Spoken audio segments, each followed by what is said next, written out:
Sexto dia da campanha, tudo é vaidade, Eclesiastes capítulo 6, vamos aprender algo muito simples, mas algo muito profundo. E sem mais delongas, a Bíblia diz no verso 3, um homem pode ter 100 filhos e viver muitos anos. No entanto, se não desfrutar as coisas boas da vida, digo que uma criança que nasce morta e nem ao menos recebe um enterro digno tem melhor sorte do que ele. Verso 6, pois do que lhe valeria viver 2000 anos sem desfrutar a sua prosperidade? Então Salomão está falando que uma criança que nasce morta, gente, algo horrível, uma situação terrível, essa pessoa tem mais sorte do que alguém que conquista e não desfruta de nada. A Bíblia está nos ensinando que mais importante do que o quanto vamos viver é o como vamos viver. A Bíblia está falando que mais importante do que quantidade é qualidade. E isso é em todas as áreas da nossa vida. Mais importante do que quantos anos você vai viver é como você vai viver os anos que Deus te conceder. Mais importante do que quanto dinheiro você vai ajuntar é o como você vai usar esse dinheiro. Mais importante do que quantos filhos você tem, é o exemplo que a Bíblia traz aqui, é o como você trata os seus filhos, como você os educa, como você se relaciona com eles. Mais importante do que quantos anos de igreja você tem, é o como você viveu. Talvez viveu dentro da igreja durante décadas, mas não foi igreja do Senhor, não viveu como servo do Senhor, nem sequer um ano, uma semana, firme, fiel como deve ser. A Bíblia está nos ensinando que mais importante do que quantidade é qualidade.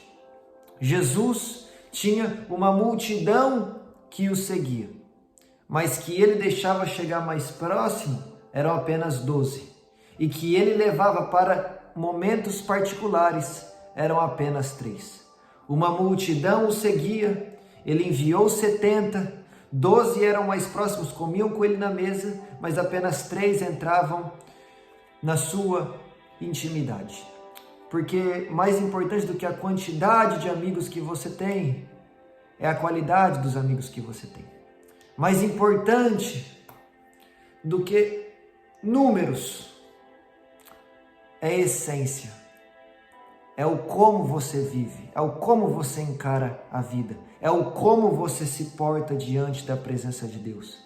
Então a primeira reflexão e o primeiro ensino que a Bíblia nos traz em Eclesiastes capítulo 6 é para andarmos na contramão do mundo, que só fala de quantidade de dinheiro, quantidade de empresas, quantidade de diplomas, quantidade de seguidores, e passarmos a olhar para a qualidade, para a essência, para o como vivemos e nos portamos diante das circunstâncias.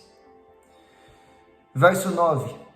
Melhor é contentar-se com o que os olhos veem do que sonhar com o que se deseja.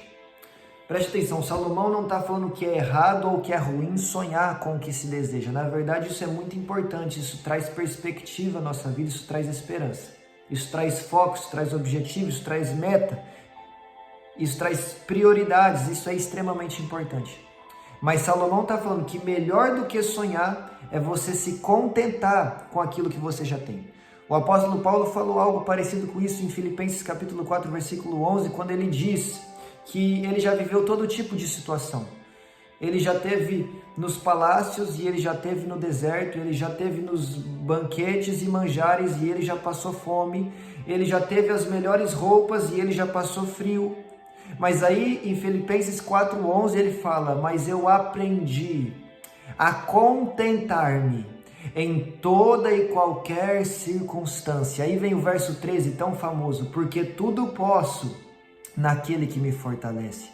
O que Paulo está falando é, eu aprendi o segredo de ser feliz com o que tenho. Ele não está falando não busque por mais, não deseje mais, não sonhe mais, mas ele está falando seja grato, seja feliz com aquilo que você tem no dia de hoje. Pare de se comparar com os outros, pare de se comparar com outras histórias e seja feliz com aquilo que Deus tem feito na sua história hoje. E a mesma coisa que Salomão está falando aqui, melhor é contentar-se com o que você tem hoje do que apenas sonhar com o que você quer, porque tem pessoa que sonha muito, mas não é grata no dia de hoje. Tem pessoa que deseja alcançar muitas coisas, mas não consegue ser grato por nada.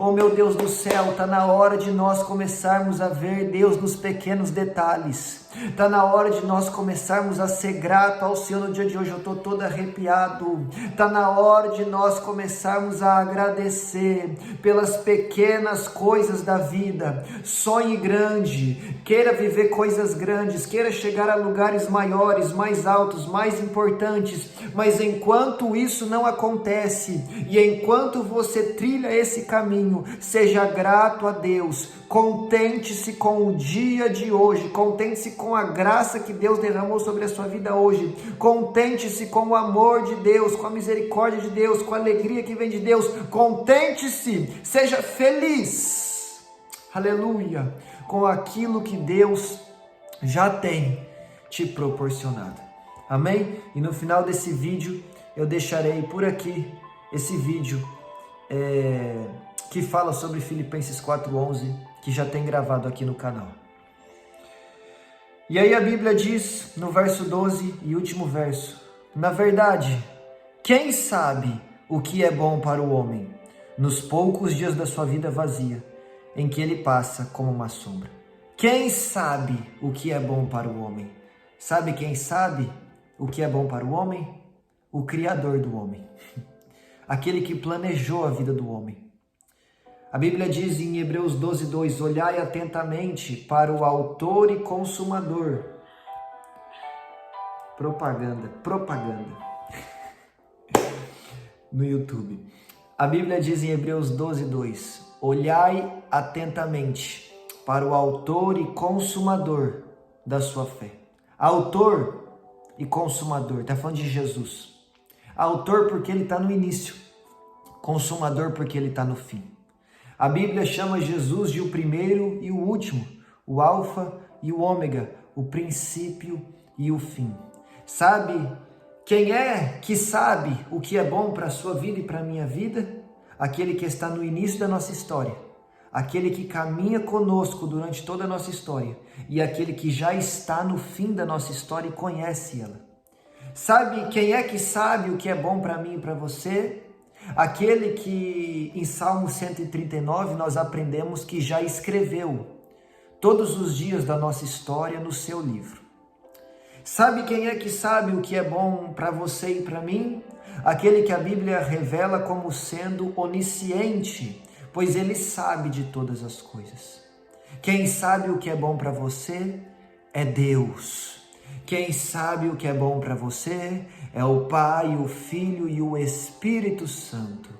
Quem sabe o que é bom para você é aquele que inspirou esse livro de capa a capa, para te dar um manual de vida, para te ajudar a caminhar nessa terra e chegar até o céu. Este é quem sabe o que é bom para você. Então, quer o melhor conselho que eu posso te dar no dia de hoje? Se renda aos pés dele, se entregue nas mãos dele, leia o livro dele, mergulhe no livro dele, aprenda sobre ele, seja íntimo dele, conheça a voz dele e fale: Senhor, o que é que o Senhor tem reservado para mim? O que é bom para mim, meu Deus?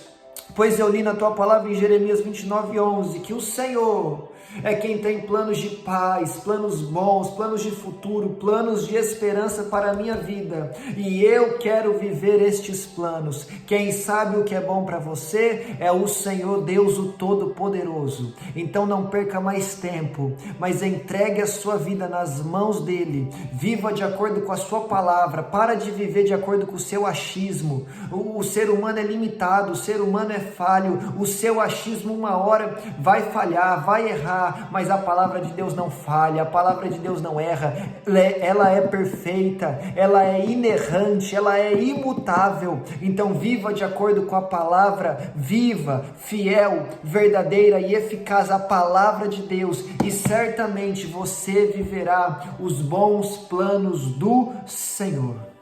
Amém? E esse é o capítulo 6, nós vamos ficando por aqui.